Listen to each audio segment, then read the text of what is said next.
Okay, everybody, it's been quite some time since I made any kind of video whatsoever. My wife is pregnant, so I've been trying to do some different things that aren't related to any hobbies, obviously.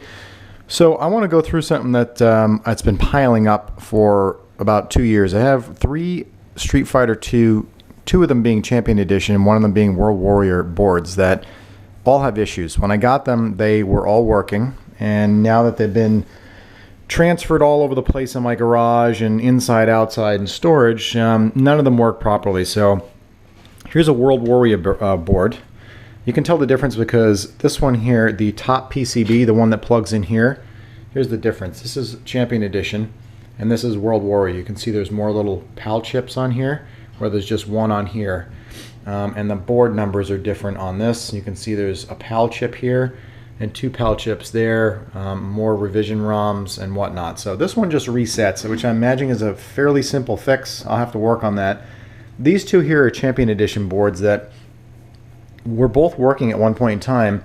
However, the top board, this one here for this version, went bad, and I ended up, I don't know where it went, to be honest with you. It's somewhere in this garage, or I threw it away or whatever. So recently I took the one that was working out of my own Champion Edition dedicated cabinet, and now this isn't working. So I'm not sure if it's the revision ROMs, the PAL chips, what it is, but to make a long story short, I'm going to start repairing these and make some videos on how to repair them, what revisions go with what, how to make your own chips, and how to figure out what PAL, which are these little tiny chips, go with what revision. And it seems to be very confusing. I don't know anything about it right now, so I'm going to try to get some information on the KLOV forums.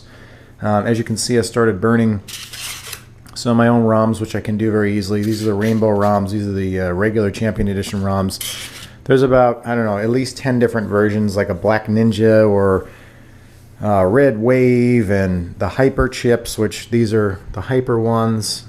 So I want to go through all that stuff and educate myself, you know, because it's interesting to learn all this stuff and be able to repair the boards in the first place. And then secondly, pass along the information to any of you who are interested in learning. So I'm going to get some information on that this week.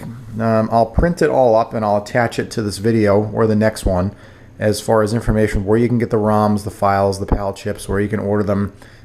If you need me to burn anything, I can burn them. Obviously, I got my own programmer. The chips are inexpensive, but you know, for somebody to learn how to use this and get a computer and get the whole setup like I have here, you know, is a little bit of an investment to do that, as well as having to learn how to do all this stuff. So I'm going to do all that work for you guys and let you know how to repair all this stuff. Hopefully all these will work in the end.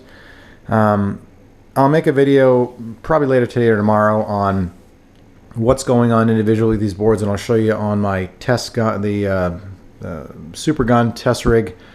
And then hopefully when we reinsert the proper chips or the proper boards or whatever's wrong here, we'll show you on the screen that it works properly and boots up.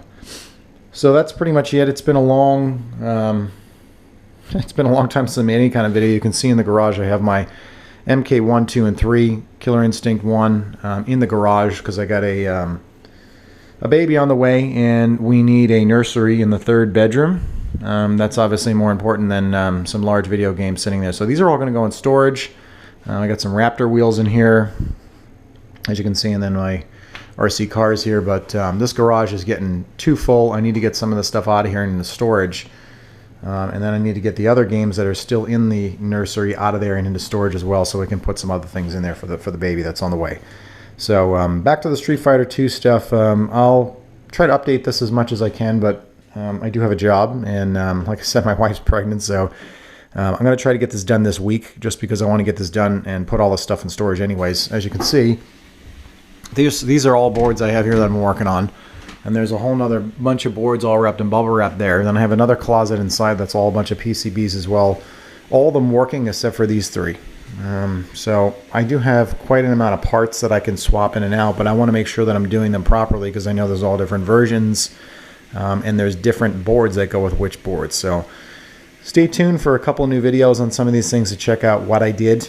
I'll do my best to get them all working.